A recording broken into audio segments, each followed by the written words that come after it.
पाऊस वाढत वाढत गेला. गोदावरीला फोन आला, अख्खं गोदाम पाण्यात गेलं. अर्धा तास तर म्हणलं अख्खं गोदाम पाण्यात गेले. पाणी इथपर्यंत आलं. धक धक धक धक धक धक व्हायला लागलं. जेव्हा ही सगळ्या आपल्या मालाची ही कंडिशन बघितलेली, सगळ्यात पहिला मनात काय विचार आला? रडाय आलं. अख्खं हात थरथर कापायला लागलं. आयुष्यभरची कामाई माझी होती आणि ती पण मी दिवाळीच्या नंतर बंगला बिंगला काहीतरी घेणं होतं त्यासाठी लावली होती. ते पण नंतर म्हणलो बंगला तर दिवाळीनंतर बी घेता येईल, पहिलं होलसेलसाठी माल घेऊ. मग जेवढा पैसा होता ना, 40-50 लाख रुपये सगळा लावला सगळा आणि एक सेकंदात सगळाच घ्या. असं म्हणतात ना, काहीतरी केलं असेल तर कर्म हे येतं. मी लहानपणापासून बघतो तर मी काही कुणाचं केलंच नाही ना. मी माझ्या लहानपणापासून कष्ट टपरा झाले, अंडाबुडी झालं, हे झालं ते झालं. माझ्यावर कोण संकटच आहे. मी लहानपणापासून आनंदातून कसं मी जगलो माझं मला माहिती, पण माझं संकट काय असेल. मला आई लहानपणीच माझी वारली. वडील माझा असून नसल्यागत होता लहानपणीपासून. त्यांनीच क्वार्टरपणे आम्हाला टाकलं. म्हटलं माझी सांभाळची नाही, तुम्ही सांभाळा नाही तर कचऱ्या टाकत टाकतो. रोडलो मी 4 दिवस झालं जय अन्नाचं घास जात नव्हता. आता आपण जेवढे म्हणजे मी ज्याच्या वाईट वळव गेलो, आज त्यांच्यासाठी फिरलो. एक सुद्धा मित्र, एक सुद्धा रिश्तार कोणी कामाला नाही आला. आज आपण म्हणतो आपल्यासाठी हे कोणीच कोणासाठी नाही. जे आपण म्हणजे म्हणतात ना, जे केले आपण आलो, आपणच मेलं, आपणच हे केलं. किती म्हणतात ना लोक, आम्ही हे करीन ते करीन, कोणीच काय करत नाही. नमस्कार दादा, भन्नाट तेजा शोच्या मंचावर तुमचं खूप खूप स्वागत आहे. धन्यवाद. तुमच्या आता जवळपास 10पेक्षा जास्त शाखा आहेत. तर हा बिझनेसचा प्रवास म्हणजेच भोसले मेन्सवेअरची सुरुवात नक्की कशी झाली होती? आता माझं होतं पहिलं आपलं हे होतं काय म्हणतात टपरीचा व्यवसाय होता पहिला. ओके. नंतर चहाची टपरी? नाही, आपली पान टपरी होती. पानच्या दोन्ही पण होत्या. त्यानंतर माझ्या टपऱ्याच्या 10-12 टपऱ्या चालू केल्या.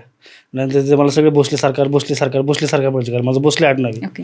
तर मग मी जेवढं दुसऱ्या दुकान टाकली ना, तर अख्खं बॅनर बिनर सगळं भोसले सरकार नावाने बनवून टाकलं. मग माझ्या टपऱ्या त्या रूपांत भोसले सरकार माझं ते नाव पडलं. मग तिथनं मी 8-9-10 टपऱ्या टाकल्या भोसले सरकारनी. तर तिथं मला चांगला रिस्पॉन्स भेटला. नंतर मी हॉटेल टाकलं भोसले सरकार नावाने. नंतर मी नाईटला अंडाबुरच्या गाड्या चालू केल्या नाईटला. तिथं पण भोसले सरकार नावाने चालू केल्या, नाही का, भोसले सरकार नावाने. आपल्या 8-9 अंड्याच्या बुरच्या गाड्या टपऱ्या आपल्या होत्या चांगल्या.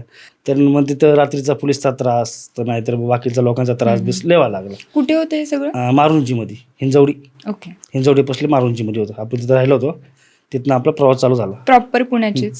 प्रॉपर नाही, मी आता देवडीतलं आहे, पुरंदर. ओके. तिथनं आपला झाला प्रवास चालू. मारुंजीमध्ये असतं तिथं आपण राहायला गेलो. टपऱ्या चांगल्या चालल्या. रात्रीचा अंड्याचा बुर्जी पण पोलीस येणं उचलणं हे ते लयच व्हायला लागलं. तर कपड्याचा व्यवसाय मला नाही का म्हणजे पहिल्यापासून टाकायचा होता. म्हणजे आता काय आपलं स्वतः कंटिन्यू जे कपडे टपरीमध्ये म्हणावं, नाहीतर आपल्या ह्याच्यामध्ये अंडाभुर्जी म्हणायचो, तर लई नाईट पॅन्ट टी शर्ट घालायचो. आता कुठल्या आता गावाले मित्र झालतेले, सगळे झालतेले, कुठे फिरायला जायचं चला, पण कपडे सारखे नाही का, कपडे चांगले. तर ते जे कपडे घालायचे ते तर आपली म्हणजे नव्हतेच, आपल्या अवकातीच्या बाहेरचं होते. कारण ते सगळे ब्रँडेड कपडे घालायचे. कंटिन्यू कपडे घेणं म्हणजे ते बी नाहीच्या पॉसिबल होतं. नाईट पॅन्ट टी शर्ट घ्यायचं आपलं आणि अंडाभुर्जी टपरी असं जो आपलं चालायचं सगळं. पण कंटिन्यू कुठं जायचं, कपडे घाल. ते एवढं लाजल्यावानी व्हायचं, म्हणजे लय लाजल्यावानी व्हायचं. ठीक आहे, मग कपडे घेऊन कधीतरी हे करायचो. कधी मेन गोष्ट तर टाळायचोच.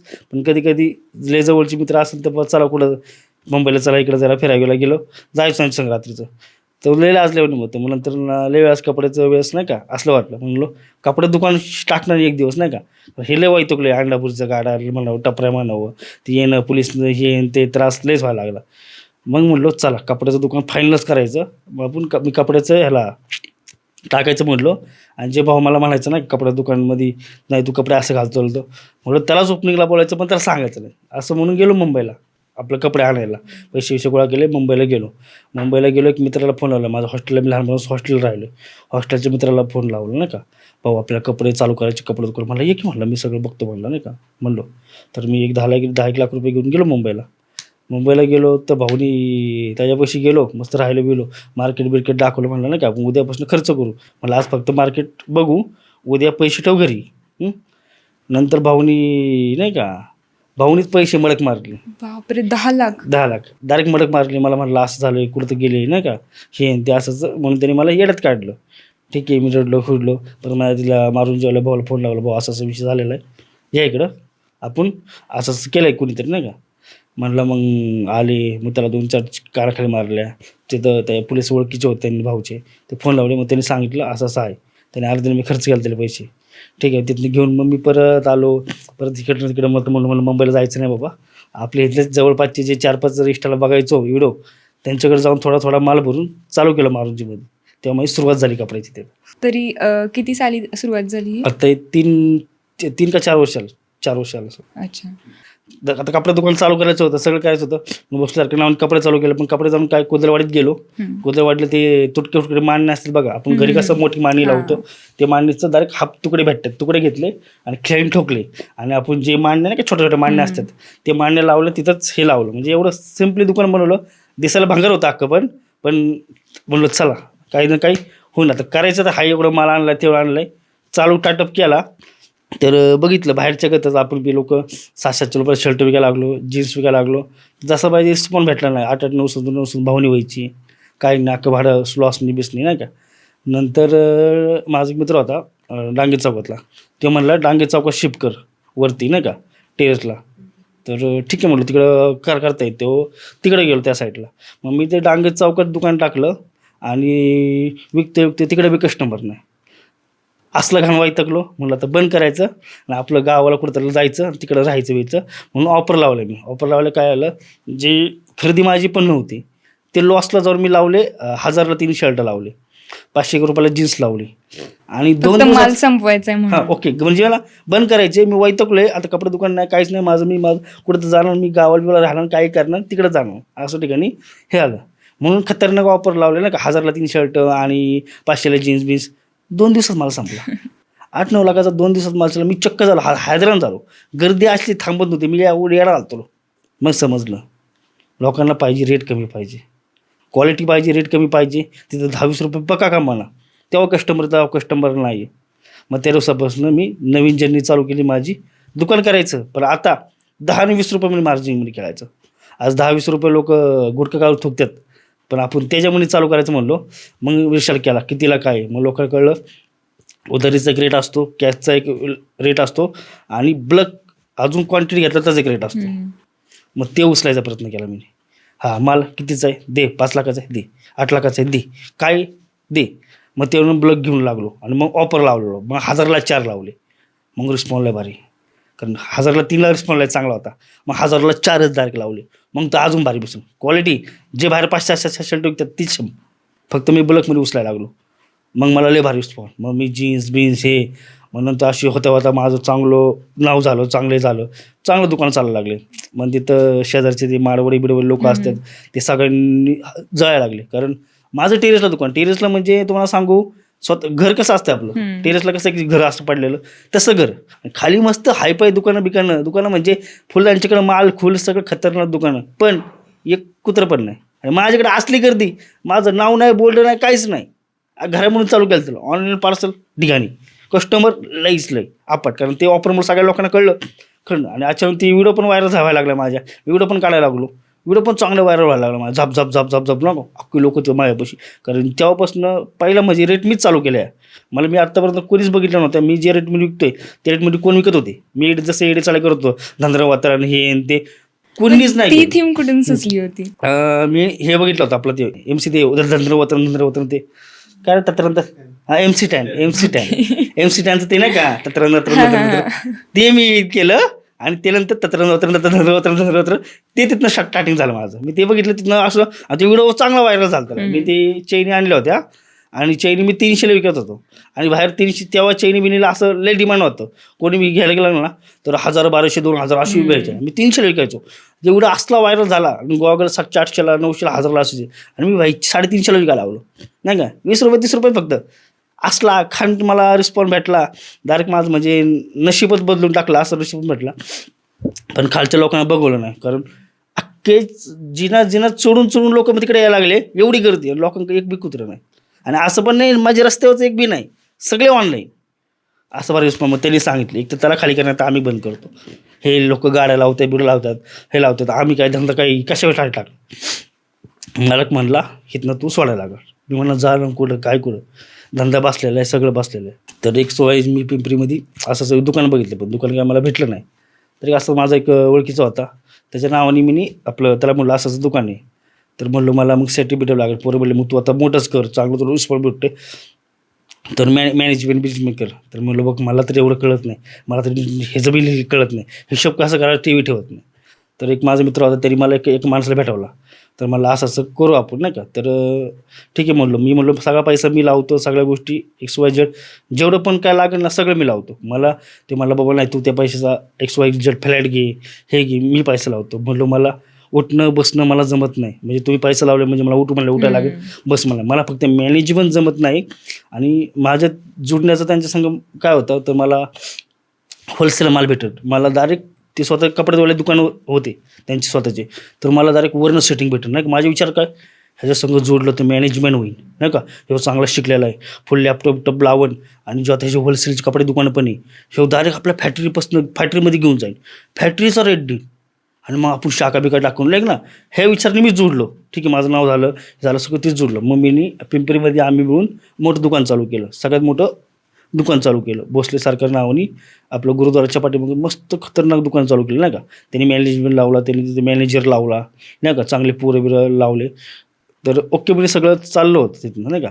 पण जे माझी अपेक्षा होती ना, मला सगळ्यात स्वस्त माल भेटावा हे ते झालंच नाही. तिथनं मालच यायला लागला, तिथनं तो माल यायला लागला, राहिलेला माल यायला लागला, ह्या गोष्टी सगळ्या व्हायला लागल्या. तर मग मी म्हटलो की जर कुठं तर चुकीचं व्हायला लागलं नाही का. जी अपेक्षा आपण चालू केलं त्या अपेक्षा नाही आलं. इथं पण लॉसच होत होतं. 1-2 वर्ष मी सण केलं दुसऱ्यासाठी थोडी. नंतर ते लईच कंटिन्यू तेच माल यायला लागला, हेच यायला लागलं, तेच यायला लागलं. तर थोडंसं जरा मनाला जरा हे झालं नाही का. नंतर म्हणलो आपल्याला काय पटत नाही, तुमचं माझं मी ओकेमध्ये म्हणलो. मला ते जमत नव्हतं, पण दोस्तीने मराठी आपण एवढंपर्यंत केलं, संपला विषय म्हणलं. मग ते बोलले ठीक आहे, इथनं त्याला असं त्यांचं माल टाकायचे ना, एवढं उधारी येत तेवढं किती झालं, 60-70 लाख रुपये उधारी. हो म्हणलं कसं काय, कारण तेच माल टाकायचे ना, कारण अख्खा पेमेंट त्यांच्याकडं सगळं होतं. त्यांची स्वतःचे दुकानं होते. 50-60 लाख रुपये असंच आहे.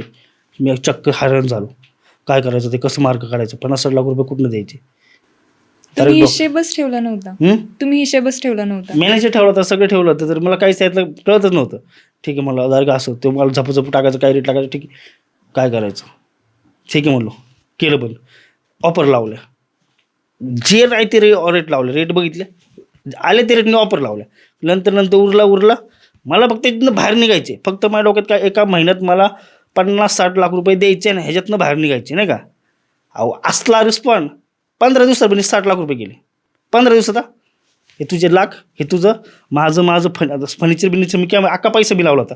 फक्त उधारी मला यायचा, माझ्या लोकांकडून यायचा, पण ते म्हणलं नको ठीक आहे आपल्या लोकांकडून घे. मग त्यांच्याकडूनच घ्यायला लागलो मी. ठीक आहे ते 50-60 लाख रुपये दिले, डायरेक्ट मोकळा झालो. जेवढा माल आहे ते राहिलेला सॉर्ट आउट केला, अर्धा माझं अख्खं सामान उचललं.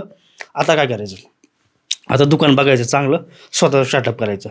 तेवढं जेवढे पैसे होते, आता म्हणलो सगळ्यांकडे लोक चालली, आता ह्यो असं होणार, पाडणार बिडणार नाही का, ह्यो आता खासणार, आता लई छोटंसं दुकान टाकणार.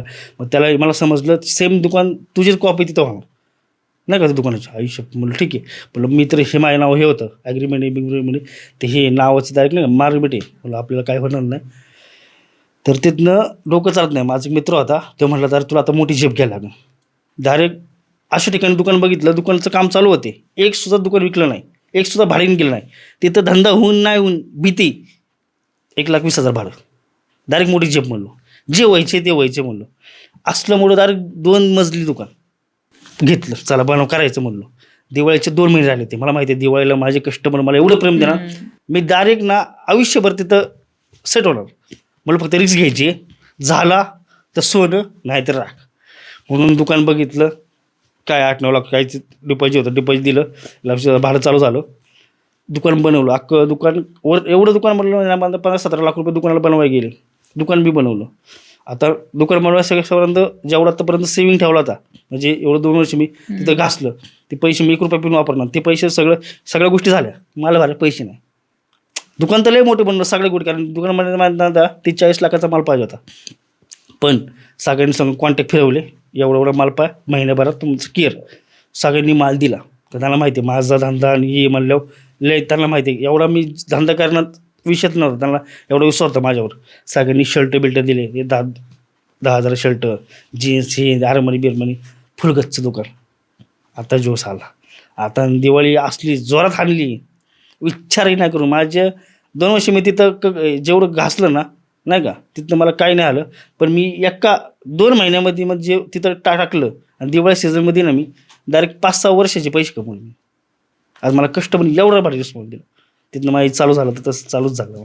आणि मग शाखा वगैरे द्यायला सुरुवात कधी केली? नाही, शाखा बिकाची मला पहिल्यापासून लेख खोलायची डांगे चौकपासून, पण मलाच नॉलेज नाही कसलं. तर मी त्यांना शाखा देणार. उगाच शाखा देण्याचं आज मी एवढं कष्ट करून वर आलेलं आहे आणि आज कोणाला शाखा द्यायची. आज मला माहिती आहे 1-1 रुपया माझ्यासाठी किती मेहनत.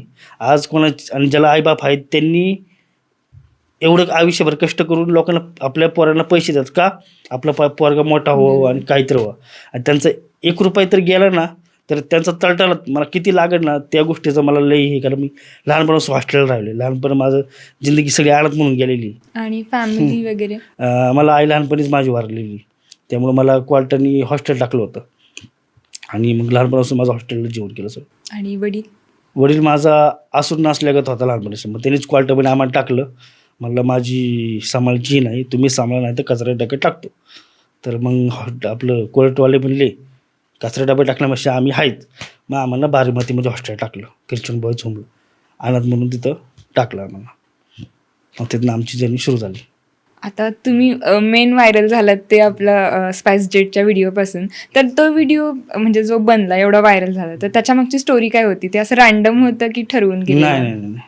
ती आता मी जसं तुम्हाला म्हटलं ना, जसं माझ्या सेटिंग लागल्या, माझं असं लागलं तर मी तुम्हाला एक दुकान टाकले. तुम्हाला म्हणलो पहिलं माझं दुकान टाकलं, दुसरं दुकान टाकलं. तर मला आता सेम माल पाहिजे, तर मला मॅडम बनवायला पाहिजे, होलसेल करायला पाहिजे, तर मला आणायला पाहिजे. तर मी दिल्ली इकडं तिकडं फिरायला लागलो. तर माझा एक मित्र आहे, ते म्हणले चल तुला मी दिल्ली फिरवतो, इकडे फिरवतो तिकडं. मी म्हणे गेलो आणि तो व्हिडिओ माझा नाही म्हणता लय जुना व्हिडिओ आहे. लय जुना म्हणजे जेव्हा मी फर्स्ट टाईम बसलो असेल ना तेव्हाच ते व्हिडिओ आहे नाही का. आत्तापर्यंत मी लय वेळा गेलो, पण नंतर माझा मित्र म्हणलं नाही तू कुठं जातो ते व्हिडिओ टाकत नाही. मी स्नॅपचॅट कंटिन्यू टाकायचो नाही का. मला लोकांना कळतं तू कुठनं मला आणतो काय आणतो, ह्या गोष्टी गुप्त राहायला पाहिजे नाही का. मग त्या दिवसापासून मी टाकणं ते बंदच केलं. फयो जुना म्हणजे लय जेव्हा फर्स्ट टाईम बसला असेल ना तेव्हाच ते व्हिडिओ आहे. आणि चालू झालं ते तसं व्हिडिओ तो काढलेला मी तसं ठेवला होता. आणि आत्ता मी ते माझ्या पर्सनल आयडीला डायलॉगचे व्हिडिओ टाकत होतो. तर ते माझ्या पोराला मी रोजचे 10 व्हिडिओ बनवायला द्यायचो नाही का. 10 व्हिडिओ ते पोरं म्हणतात 1-1 तास 2 तासला व्हिडिओ सोडायचे. मग 10 व्हिडिओ कसल्या परिस्थितीला बनवायला द्यायचो. मग ते बनवायचं आणि त्याच्यामध्ये ती विमानाची व्हिडिओ त्यांनी बनवली ती व्हिडिओ. आणि ती व्हिडिओ एवढी व्हायरल झाली नाही पबजीच्या ह्यानी त्यांनी नाही ज्या नाही त्या लोकांनी विचारलं. मला वाटलं पण नव्हतं एवढं लोकांचे मला नाही का जे मोठे आहे ना त्यांनी पण मला मेसेज केले होते. मला प्रमोशन हे ते खूप काय आलं खूप काय. मी त्यांना मेसेज काय केला असेल, मला इंग्रजी येत नाही, मराठीत बोला आणि मला काय पैशाची काय गरज नाही, माझ्याकडे आहे तेवढं मी समाधानी, मला कोणाचं प्रमोशन काय नको. जे माझे पैसे ते व्हिडिओ काढायला आले तरी ना त्यांनी ते वाचले का म्हणजे धन्य मानला तू. आम्ही एक प्रमोशनसाठी हे होतो तुला आज एवढे पडल्यात ते गाडीचे बिस्किटचे नाही का. भारी प्रमोशन होते नाही का. लय प्रमोशन पडले. मी फक्त म्हणतो मला काय पैशाची गरज नाही, मी आहे तेवढं सुखी, मला प्रमोशन काय करायचं नाही. ह्यांनी सगळे मेसेज वाचले का येडच झालं ते सगळं. मग तो एवढा व्हिडिओ व्हायरल झाला, तुम्हाला काहीच आयडिया नव्हती की ह्याच्यावरती एवढ्या प्रतिक्रिया मिळणार आहेत? नाही ते व्हिडिओ व्हायरल झाला ना तर एकाने ना दिल्लीतलं कोणीतरी व्हिडिओ बनवला असं तसं नाही, रोज व्हिडिओ बनवला. तर मी त्याला रागामध्ये असं बोललो नाही का. आणि खाली कमेंट तर एक मला मित्र म्हणला नको असं बोलत जाऊ नको, तुझं जरा थोडंसं हे होईल लोकांना का बॅड डिप्रेशन पडत. तर मी ते हे बनवलं नाही का, कमेंट बनवली बाबा असं आहे. तर मी दाखवत नाही, मी दाखवत गेलं तर माझी एवढं नाही का एवढी पण नाही, तुमची एवढी पण नाही, मी तुमचे रोज करायला गेलं तर ते मेसेज केला. आता ते मेसेज मी टाकायला लागलो. मग अजून लोकांनी केलं, मी ते मेसेज तो मेसेज बी व्हायरल झाला. तो एवढा व्हायरल झाला माझ्या आधी ना हाताचे मेसेज पडायचे.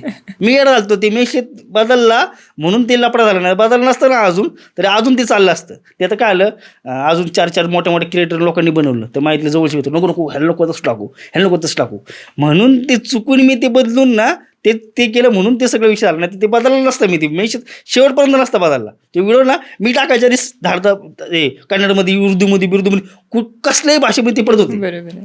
तर नंतर ते जे मोठ्या लोकांनी बनवला पबजीवाले ह्यांनी त्यांनी मग जे जवळपास रिटर राहतात ते नको ह्यांचे टाकू नको असं तू नाही का, ह्याला थँक्यू टाक हे टाक. मग त्या दिवसापासून ते चेंज करून थँक्यूचा मेसेज टाकला. त्यामुळे ते मग लोक म्हणले हे वेगळंच झालं हे सगळं. आणि त्यावेळेला इतकं म्हणजे मला वाटतं मराठी हिंदी सगळ्याच ऑडियन्स पर्यंत सगळं- पोहोचलं सगळं- होतं सगळं. अख्ख्या भारतात म्हणायला सगळ्या काही हरकत भारतात नाही. पोहोचलं. आणि मोठमोठे क्रिएटर्स वगैरे पण तुमच्याशी कनेक्ट करत Connect होते, करत कोलॅब होते, करत collab होते, तर करत तो अनुभव कसा होता? आता मला त्याच्यामधलं काय एवढं पण नॉलेज नव्हतं. कोणतरी व्हिडिओ आणि मला मेसेज यायला लागले, मला कॉलअप करायचं विषय आणि एवढे यायला लागले भल्या भल्या 3-3, 4-4, 5-5 मिळणंवाल्यांचे आले. तुम्हाला भेटायचे, तुम्ही येऊ शकता का, हे तिथे. तर जवळचे आपले मित्र रिश्ता मित्र परिवार नका नको हे लोक फायदा उचलतात, हे आणि ते. मी ठीक आहे म्हटलं, नाही तुम्ही यायचं ते या इकडं, नाही का मी एवढं लांब येणार नाही, हे असं तसं झालो. आणि एवढ्या लोकांचे आले तर विचार बी न करू. पण ते म्हणतात ना, जसं फेम आहे त्याच्या पाठी मग लोक पाळतात. नंतर संपलं तर कुत्रं पण विचारत नाही. या गोष्टी सगळ्यांसगळंच होत्या ते. पण बघितलं मग एवढं काय नाही, जे आले त्या हा केलं त्यांचं काढले. पण एवढं हे नाही केलं बाबा, नाही का काढायचे जे हे ते. हे काय म्हटलं, या तर काय 4 दिवसाचा फेम आहे, मला माहिती आहे महिनाभर तो चालणार, महिन्यानंतर दुसरा आला तर संपणार ते तर काय महिन्याभरच आहे. आपलं मेन आहे कपड्याचं दुकान आहे, फक्त हे तर आता नवीन ओळख म्हणून चालू केलं तर ते. मग आपण ह्याच्यासोबतच जेवढा फेम मिळाला तेवढंच ट्रोलिंग पण फेस करावं Trolling पण लागलं, face की लागलं. सँडविच फ्लेक्स करतोय हां, किंवा sandwich. आयफोन फ्लेक्स Okay, करतोय हां. म्हणून सगळे बोलत होते. इतके सगळे रोस्ट मीम्स बनत होते. मग ते ट्रोलिंग कसं फेस केलं आणि त्यावेळेला रिलेटिव्ह किंवा फ्रेंड सर्कल काय बोलायचे तुम्हाला? आता रिलेटिव्ह तर माझं काही दूरदूरचं त्यांचा संबंधच येत नाही. ते असून नसल्यागत त्याचे त्यांचं कधी काय चालले त्यांचा कसलाही फोन येत नाही. त्यामुळं ते काय आपलं विषय संपला त्यांचा विषय. दुसरे राहिले आपले मित्रपरिवार, तर जे तर माझे सगळे रिश्ता मित्रपरिवार ते काय फक्त म्हणत होते, टेन्शन घेऊ नको, तू टेन्शन घेऊ नको. हे काय मला पण हे करतात, चांगला व्हिडिओ टाकला तरी कमेंट करतात, हे करते. चांगलेवाले अर्धे आहेत, अर्धे वाईट आहे, ह्यांच्याकडे लक्ष द्यायचं नाही. ह्याच्यामुळं अजून ग्रो होईल. ह्यांच्याकडे लक्ष दिलं म्हणजे तू काय हे केलंय का, ह्यांचं लक्ष द्यायचं ना, बघायचं पण नाही ह्यांच्याकडं, म्हणजे हे होईल. पण हे जेवढे पण रोस्ट केले ना ते सगळ्या बाहेरच्या लोकांनी केलेत, इथल्या लोकांनी केलं नाही. नाहीतर आपले मराठी माणसं पहिले आहेत रोस्ट करणारे. पण माझ्या ज्या प्रोफाईलमध्ये सगळ्यांच्या आयडियाला होते ना, ते सगळे रिस्टार लोक मला हे होते, कॉलअप होते, परत सगळ्यांसंग फिरणं व्हिडिओमध्ये होते. त्यामुळं कुणीच रोस्ट नाही केला इथल्या लोकांनी. तर 1-2 जणांनी केला, त्याला लगेच फोन केला, भाऊ डिलीट कर, लगेच डिलीट करून ते करायला लागले. म्हणून ते डायरेक्ट प्रकरणच मिटलं ते. नाहीतर आपल्या इथले लोक पहिले आहेत फेमससाठी काहीही करा तयार आहेत. नुसते झाप व्हिडिओ टाकणार, लगेच रोस्ट करणार, असले घाण करणार. मग ते सण नसतात. हे काय हिंदी लोकांनी, कोणी इंग्लिशमध्ये म्हणत होतं, कोणी ते, त्यामुळे आपल्याला काय वाटत पण नव्हतं. पण आपल्या लोकांनी केलं असतं तर मग खचलो असतो. मग त्यामुळं मग जिने याकडे केला त्याला फोन लावला, मग लोकांना कळलं नाही एका फोनवरती व्हिडिओ 10 मिनिटात डिलीट केला ना, मग दुसऱ्याने केलेच नाही. बट असं म्हणतात ना, bad publicity is also part of publicity. तर तसंच या ट्रोलिंगचा तुम्हाला तुमच्या बिझनेसमध्ये किती फायदा झाला? 0. काहीही नाही झाला. कारण जे आले ना माझ्यासाठी व्हिडिओ काढला त्यांचाच फायदा आला, माझा कसलाही फायदा झाला. मला डोक्यात माझं काय होतं, ते जरा थोडं अजून व्हायरल झालं ना, चांगलं फॉलो बिल वाढले, तर तिथनं मला शाखाचं काय तर करता येईल. पण त्या गोष्टी झाल्याच नाही. आले स्वतःची व्हिडिओ काढली गेली, स्वतःची व्हिडिओ काढलीच गेली, कोणीच नाही काही नाही गेलं. नंतर कळलं हे फक्त येणार, त्यांचा फायदा घेणार, जाणार. त्यामुळे कुठं जायचंच नाही, आपलं कपड्याचं बरं ना आपण बरं. आता या 2-3 वर्षातच तुम्ही तुमच्या बिझनेसचा एवढा चांगला सेटअप बसवला, एवढा फ्रँचायसीज वगैरे पण जातात. तर मेन तुम्ही तुमचं बिझनेस मॉडेल किंवा काय अशी स्ट्रॅटेजीज वापरता? आता माझं काय विषय माहिती आहे का, मी तर सगळ्यात कमी मार्केटपेक्षा रेट कमी द्यायचा प्रयत्न करतो. कारण त्याच्यापासूनच मी मोठा झालो आहे आणि तेच माझं आयुष्याचं आहे. आता लोक मला म्हणतात तू कचरा विकतो, आमकं होतो, उरलेला विकतो, हे विकतो, ते विकतो. आता कचरा माल काय रोज उरत नाही. कचरा माल म्हणजे काय, आपण जो माल आणला आणि तो विकून त्याच्यातले 1-2 पीस राहिले तर त्याला म्हणतात कचरा, त्याला म्हणतात डिस्टॉक. ते लोक म्हणतात बघ कचरा विकतो, आयुष्यभर तर डिस्टॉक येणार नाही. समज आता आज मी माल वापर लावली, तो डिस्टॉक संपला, तर मी मग रोज काय विकतो. तर लोकांना वाटतं हे सगळं डिस्टॉक विकतो, कमी पैसे म्हणून. पण कमी पैसे विकतो तर मग मी एवढं वर्षभर कसं विकतो. डिस्टॉक कसला, आपण जो नवीन माल आणतो, ओके, एकदा माल आणतो, त्याच्यातला जे उरलेले सुरलेले म्हणजे हात लागलेले, डाग लागलेले, एखादा पॅटर्न नाही गेला, त्यातला थोडासा माल निघतो, त्याला म्हणतात डिस्टॉक. तो माल नाही गेला तर लोक वापर लावतात, ते संपून टाकतात, परत नवीन संपला, 1-2 वर्षातून एवढीसा माल निघतो, त्याला म्हणतात. पण मी तर 365 दिवस म्हणजे जसं मी ह्याच्यामध्ये उतरले, ते तुम्हाला म्हणलं ती व्हिडिओमध्ये जसं कमी विकायला लागलो, 1000ला 4 केलं, त्या रोजपासून मी तेच रेटने विकतो. मी फक्त काय केलं, तर मला रेटमध्ये परवडत नाही म्हणून मी फॅब्रिक आणलं. फॅब्रिकमध्ये आणून बाकीचे होलसेलवाले बिलसेलवाले काय करतात, 100-150 रुपये तर ठेवत असं. मार्जिन शिवाय ठेवल्याशिवाय कोण विकणार आहे का? नाही. मी डायरेक्ट मार्जिन तोडली ना, आणायचं बनवायचं विकायचं, आणायचं बनवायचं विकायचं, असं केलं. क्वांटिटी माल बनवायला लागलो, क्वांटिटी फॅब्रिक आणायला लागलो. आणखी एक तुम्ही व्हिडिओजमध्ये बोलता की तुम्ही 0 रुपयात फ्रँचायझी देता, मग हे कसं काय परवडतं? आता लोक शाखाचे 2-3 लाख रुपये घेतात. ओके, मी तुम्हाला काय म्हणते, शाखा मी ह्यासाठी केलेले आहेत, एक गरीबाचं पोरगा फसवणे. आज तुम्हाला काय म्हणलं, कोण रिस्टार होते, कपडे दुकान टाकते, शाखा देते. आज त्याला काहीच माहीत नाही. तो फक्त फोन होतो, हॅलो भाऊ मला कपडे दुकान टाकायचे, मला नंबर दे. आम्ही नंबर देतोय कपड्याची. दुसऱ्या दिवशी बघतो तर भाऊची डायरेक्ट माझं लय मोठं होलसेलचं दुकान आहे आणि मी शाखा द्यायला सुरू केली. लगेच महिना पण नाही झाला भाऊला की शाखा वाढत चालले, झप 2-3 लाख रुपये शाखाचे घेतले झाले.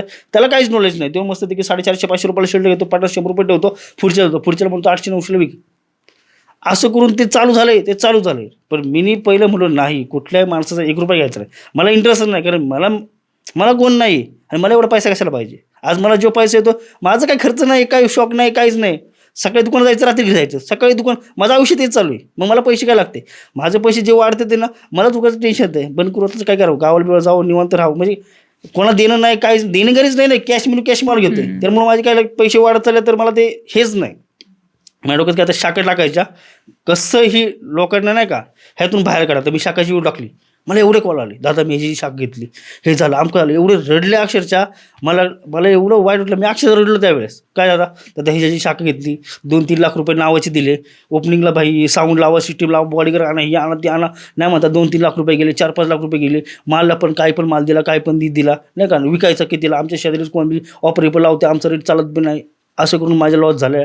मी घरनं पैसे घेतले होते, आमकं थमकं नाही का, एवढं काहीतरी आलं, अक्षरशः डोळ्यातून पाणी आलं. म्हणलो आता करायचं, शाखाचा 1 रुपया बी घ्यायचा नाही. आणि जे मी रेट देणार ते कुठला होलसेलवाला, फॅक्टरीवाला कुणीच देणार नाही, कारण मी बनवते तेच रेटने त्याला देतोय.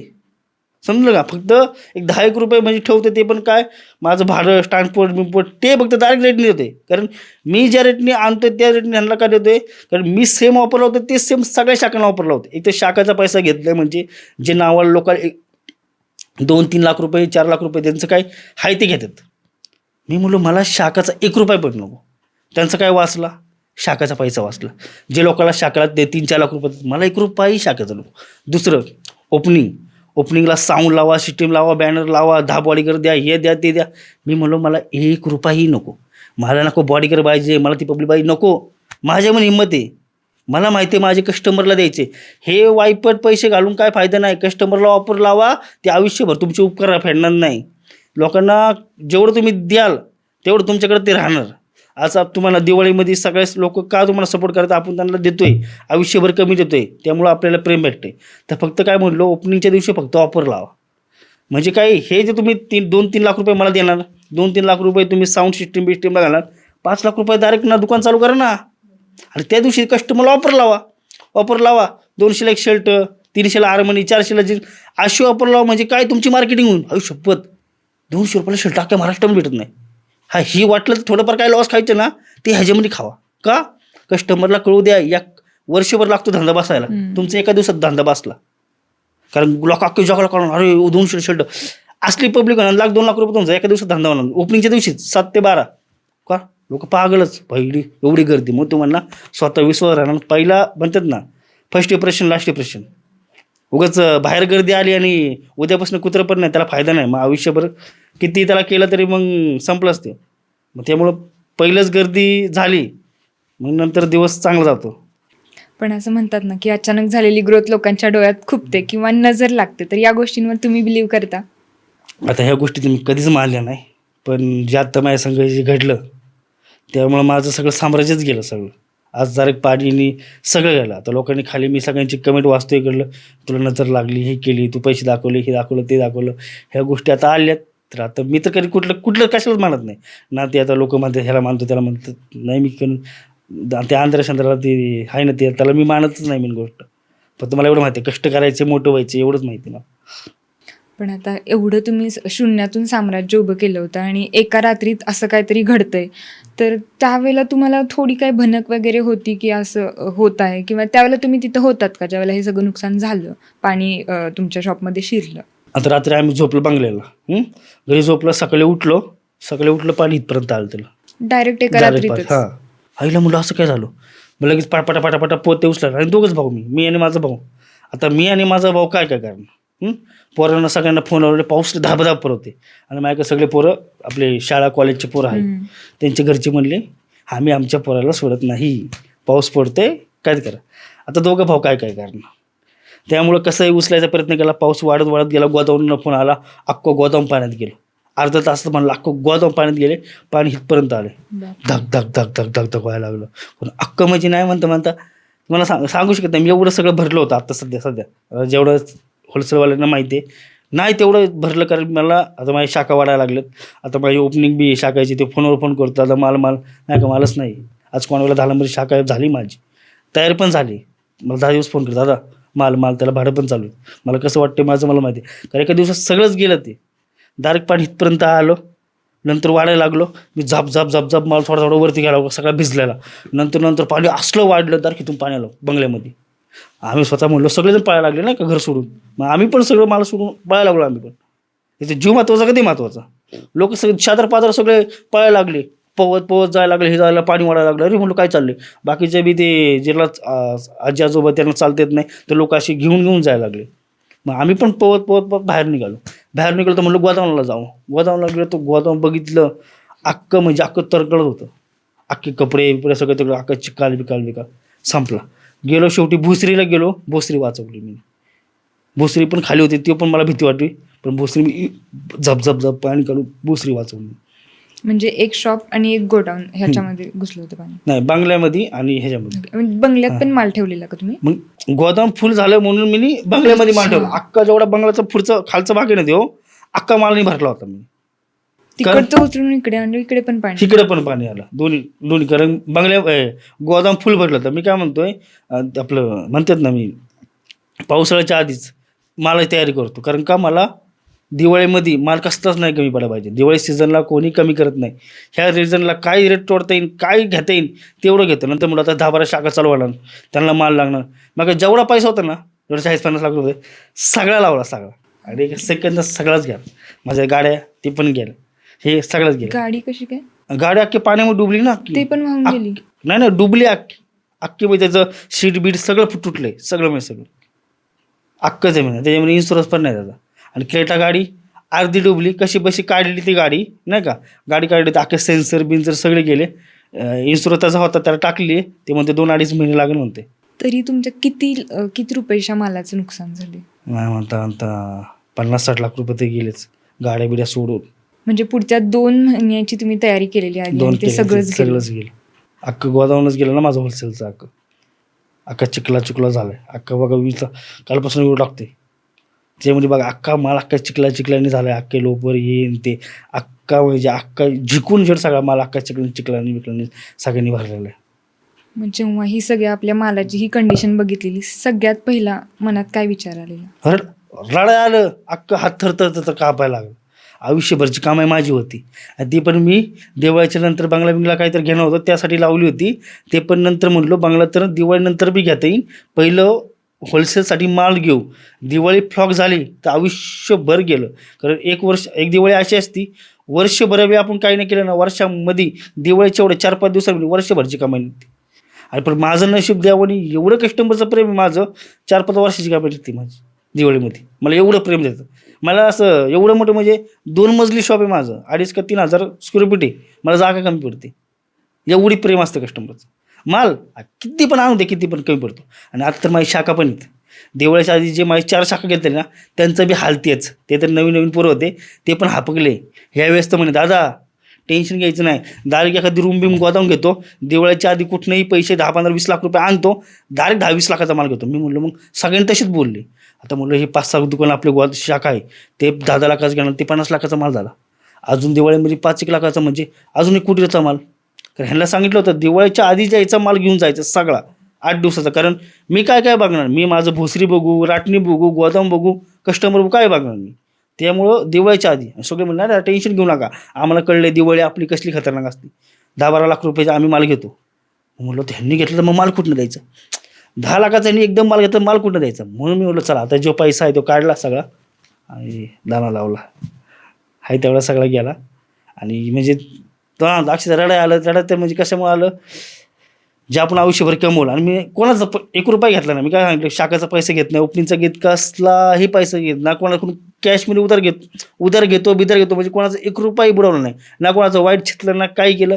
तर माझ्या संग काय असं झालं, असं म्हणतात ना काहीतरी केलं असेल तर कर्म हे येतं. पण मी लहानपणापासून बघतो तर मी काही कोणाचं केलंच नाही ना. मी माझ्या लहानपणापासून कष्ट टपरा झाले, अंडाबुडी झालं, हे झालं ते झालं, माझ्यावर कोण संकटच आहे. मी लहानपणापासून अनाथ मिथून कसं मी जगलो माझं मला माहिती, पण माझ्या संग काय झालं असं पण नाही ना, कोणा डुबवलंय फिबवलंय का काहीच नाही. मला आठवतच नाही मी कोणा संग काय चुकीचं वागलोय. तर माझ्या संग काय आलं. मग असला रडलो मी 4 दिवस झालं, जय अन्नाचा घास जात नव्हता. मी नुसतं टेन्शनमध्ये काय समजू काय नाही. आणि त्याच्यामध्ये कोणी जे बोलतात ना, आज आपण जेवढे म्हणजे मी ज्याच्या वाईट वळव गेलो, आज त्यांच्यासाठी फिरलो, एक सुद्धा मित्र, एक सुद्धा रिश्तार कोणी कामाला नाही आला. आज आपण म्हणतो आपल्यासाठी हे कोणीच कोणासाठी नाही. जे आपण म्हणजे म्हणतात ना, जे केले आपण आलो, आपणच मेलं, आपणच हे केलं. किती म्हणतात ना लोक, आम्ही हे करीन ते करीन, कोणीच काय करत नाही. मला आले स्कॅनर टाका, हे टाका, ते करा. अरे तुम्ही स्कॅनर टाकून मी आले, तुमच्या कष्टाचे पैसे मला काय करायचे. मी शून्यातून आलो, मी स्वतःला अभिमान मला वाटतो. मी हे बघितल्यावर जे माझ्याकडे खायचे वांदे होते, आज मी किराटा घेतली, आज मी 25 लाखाची किराटा घेतली, बनवून घेतली, टमटम घेतली, ॲक्टिवा घेतली. आज माझ्याकडे कितीतरी गाड्या आहेत, मी स्वतःच्या कष्टाने घेतल्या, ते पण पैसे देऊन कॅशमध्ये घेतलेले. असं पण नाही काही नाही, हे आहे ते. मला म्हणजे तुम्हाला स्वतःला मी जेवढं गर्व सांगतो, माझं काय नसते नाही. आज माझं ऑफिस आहे, एवढं मोठं दुकान आहे, माझं दुकान आहे, शाखा आहेत, स्वतःला एवढं काय आवडतं. आणि कोणाचं 1 रुपया घेऊन मला काय वाटणार, मला यायला मला कोणीतरी हे केलं नाही का, आपलं कुणीतरी मला असं पैसे दिले, आता त्यांच्या जीवावर मी जगतोय बिकतोय. लय आले मला मेसेज टाका, कॅनला का. मी सांगितले मला पैसा नाही, मला माणसं कमवायचे. मी पहिल्यापासून माझ्या व्हिडिओमध्ये डायलॉग असते, मला पैसा नाही माणसं कमवायचे, पैसा नाही माणसं कमवायची. कारण काय, पैसा आज जे उद्या नाही झाला, आला संपला पैसा. पण तेच मी माणसं कमवले असं मला शाखावाले कमवायचे. ज्यांच्या मी आज जे शाखा दिलेत त्यांची मला घरातले बरेचले मानतात. कारण दिवाळीमध्ये ना, आज ते जी कॉलेजची बिलेजचे पोर आहेत त्यांनी माझी शाखा घेतलेली, त्यांनी दिवाळीमध्ये चांगलं कमवून याकडे तर चहाचं दुकान मी टाकलं. त्याची मम्मी म्हणली आज पोरगे जे आहे ते तुझ्यामुळे. जसं झालं ना, अजून पण पोरं ते सगळे शाखावाले माझे अजून पण गोदावलं आहे ना. 3 दिवस झालं त्यांची दुकानं बंद करून गोदावलं आहेत. आज त्यांच्यासाठी केलं म्हणून ते उभं राहिले.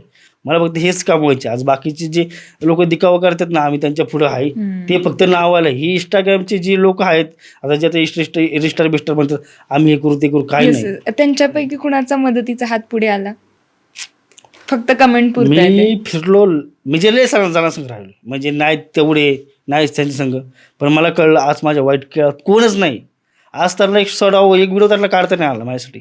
हां, स्टेटस त्यांना ठेवता नाही आला माझ्यासाठी. आज त्यांना फॉलोअर्स एवढ्या लोकांना घमंडी आहे ना, म्हणजे म्हणतात ना, आज कोणाचा तुमचा एक शब्द त्याला तुम्ही सारा देऊ शकतात. हां, एक स्टेटस तुम्ही ठेवू शकत नाही. आज ते पोरग तुमच्या एका फोनवर बोलतोय, आज एका फोनवर तुमच्यासाठी येतोय. हां, नाही तुमच्यासाठी कुठं नाही येतो. तुम्ही एक व्हिडिओ काढू शकत नाही. आजची कुठली तरी ताई आहे, हां, तिचं माझा काही संबंध पण नाही, मी तिला ओळखत नाही, तिने माझ्यासाठी एवढा भारी व्हिडिओ बनवला. हां, म्हणायला लागला तो व्हिडिओ. हां, एवढं वाईट वाटलं. माझे जवळचे एवढे सगळे असून माझ्यासाठी एक व्हिडिओ नाही म्हणला, आणि त्या ताईने माझ्यासाठी व्हिडिओ बनवला. मग वाईट वाटतं ना. आपण सगळ्या लोकांसाठी करून. देवानी पण ना एक सांगितलं, तू आता जेव्हा माझं म्हणजे जेव्हा हे नव्हतं माझं जे एक्स्ट्रा मी फेमस नव्हतं झालो सुनमेर व्हिडिओच्या आधी ना, माझं एकच काम होतं, दुकान घर. मी कधीच कुठंच फिरलो नाही, 10 मिनटं एवढं फिरावं. हे जर व्हिडिओ सुरू झाला ना, त्यानंतर मी या सगळ्या लोकांसंग फिरायला लागलो, हे लागलो, त्या लागलो. तेव्हा देवानी मला समजलं, धंदे लक्ष दे. ही लक्ष्मी आहे, तुला खायला घालायला लागली. इथनं दूर आल्यापासून माझा धंदा कमी झाला, सगळ्या गोष्टी झाल्या. ते व्हिडिओमध्ये ना मला लॉस झाला. ते फेमस झाल्यापासून मला नाही ह्याला, त्यांना लोकांना फायदा झाला, पण मला लॉस झाला. कारण मी तिथून लक्ष दिलं, डायरेक्ट बाहेरच काढलं. 2-3 महिन्याला दुकान लक्ष दिलं नाही डायरेक्ट. म्हणजे तर धंदा माझा किती होता, डायरेक्ट कमी झाला. तेव्हा मला नंतर आत्ता सध्या जाणीव आली, या लोकांसाठी केलं, फिरलो काही नाही. वाईट वेळेत कोण नाही आले. माझे दुकानातले पोरं आणि माझी शाखेतली माणसं फक्त माझ्यासाठी धावलेले आहेत. आता हा सगळा जो माल आहे, त्याचं आता पुढे काय होऊ शकतं, की त्या मालाचं काय करणार? आता तर काहीच त्याचं होऊ शकत नाही. आता मी असं जो बघणार आहे, जो बाबा 100 रुपयांनी तरी सगळा माल घे. 50 रुपये म्हणजे लेच कॉस्ट कमी आहे. म्हणजे कोणी मागितला वगैरे? ओके, लय जण फोन करते, ते कोणतं फुकट बी मागते ते सगळं माल. आता एकाने केलं तर काल 50 रुपये, ठीक आहे, 100 रुपये देते. एवढं तर कोण देणार नाही ना का. 100 रुपये तर द्या, सगळा माल घेऊन जा. म्हणजे काय, मला थोडा परत मी पैसे भेटले तर माझा स्टार्टअप परत चालू होईल. कारण मला शाखेवाल्यांना परत तेच मला परत करायचं आहे. जे आता मी माल बिल भरला आहे ना, ते मला रिप्लेस भरायचं आहे. कारण मला ही दिवाळी घालवायची आहे. त्यासाठी मला कुठनंही माझं काही पण गाडी बिडी विकून मला ते परत भरणं आहे. मी तर काल माझा विषय झाला, मला आता गाड्या आहे ते विकून टाकू म्हटलं, काय नाही दिवाळीनंतर घेता येईल, पैसे नाही जातात. आता तुला नवीन आपल्या सुरू करायचं म्हटलं ना तर आपल्याला माल भरणंच आहे कसल्यापर्यंत, नंतर दिवाळीला उभंच नाही करणार कोण मला, कारण दिवाळीला जे रेट पाहिजे ते भेटत नाही. मला ऑफर लावायला पहिल्यापासून नाही, मी ऑफर नाही लावलं तर मला काहीच नाही ना. मला कस्टमरला सगळ्यात कमी जसं देता येईल तर दिवाळीत लोक कमी रेट कमी करत नाही, दिवाळी लोक सणाला रेट वाढवतात, मग मी कमी करतो का. आपण जे दिवस मला काय म्हटलं, मला आज कपडे घालायला बी पैसे नव्हते, आज मी जेव्हापासून ऑफर लावते ना आज मी कंटिन्यू बघते, जी पोरं ऑफर बघितली याच्यात कपडे घेऊन येतात. कपडे ते म्हणते दादा आम्ही कपडे घालायला आम्ही नाही का हे करतो 500 शर्ट, पण तो 1000ला 4 शर्ट होते. आम्ही कंटिन्यू कधी पण आणा 200-250 कपडे घेतात, 200-250 रुपयाले शर्ट घेऊन येतो, 500 रुपयाला जाले जीन्स घेऊन जातो. म्हणजे आज ते पोरं ना कंटिन्यू कपडे घेतात. एकदा माझ्याकडे कस्टमर आला माझ्या लाईफमध्ये मला कधी गेला नाही, कंटिन्यू ते कस्टमर रिप्लेस आहे मला रिप्लेसमेंट. मी जे रेट देतो ना ते कोणीच देत नाही. आता बऱ्याच लोकांनी तुम्हाला आधी ट्रोल केलेलं होतं, मग आता ते ट्रोलर्स किंवा फॉलोअर्स तुमच्या ह्या परिस्थितीमध्ये तुम्हाला धीर देतात का? इथं पण काही लोक ट्रोल वगैरे करतात? नाही इथं आता काय मला मेसेज सगळे चांगले येतात. आता बघा मेसेज करायला काही 2 मिनिटं लागतो, पण चांगले मेसेज येते, सगळ्यांनी नाही का सपोर्ट करतात हे करतात ते. हा मेसेज जगाच्या भराचे मेसेज आले तेवढा धीर मला भेटला आहे. मेसेज लय भारी आले, भिवू नको दादा आम्ही तुमच्या पाठीशी आहे, हे तू आम्ही संघर्षून तू मोठं झालेलं आहे, तुझे लय म्हणजे चढ उतर बघितले हे ते खूप भारी मेसेज, ते मेसेज बघून ते जरा धीर आलेला आहे. पण काही कमेंट्स अशा पण दिसून येत आहेत, म्हणजे काही लोकांचं बोलण्याचं काम तर असतंच, तर त्याच्यामध्ये की बाबा तू खूप जास्त शो ऑफ केलास किंवा खूप पैशाचा घमंड चढला होता त्यामुळे असं झालं वगैरे, तर या लोकांना तुम्ही काय रिप्लाय द्याल? नाही ते मी बघितलं वाचलं बिसलं, पण म्हणतात ना लोक देवाला पण नाव ठेवतात, आपण तर माणूस आहे, मग त्या लोकांना लक्ष नाही दिलेलंच बरं आहे. त्यामुळं बघितलं सोडून दिलं त्याविषयी, कारण प्रेम करणारे त्यांच्याकडे लक्ष द्यायचं, देवाला नाव ठेवतात, आपण माणूस आहे, मग देव काय बोलत नाही तर मग आपण कोणी. सो आता आपण एक रॅपिड फायर घेऊयात. तुमच्यासाठी काय महत्त्वाचं आहे, पैसा की प्रेम? माझ्यासाठी प्रेम.